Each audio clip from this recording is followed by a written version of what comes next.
रामचन्द्राय वेधसे रघुनाथाय नाथाय सीतायाः पतये नमः।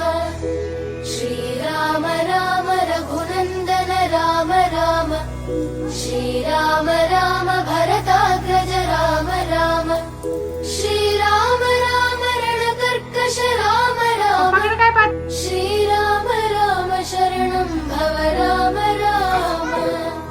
श्रीरामचन्द्र चरणौ मनसा स्मरामि श्रीरामचन्द्र चरणौ वचसा गृह्णामि श्रीरामचन्द्र चरणौ शिरसा नमामि श्रीरामचन्द्र चरणौ शरणं प्रपद्ये।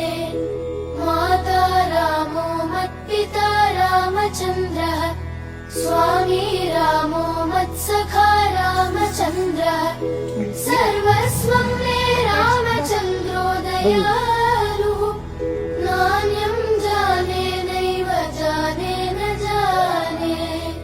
दक्षिणे लक्ष्मणो यस्य वामे च जनकात्मजा पुरतो मारुतिर्यस्य तं वन्दे रघुनन्दनम्।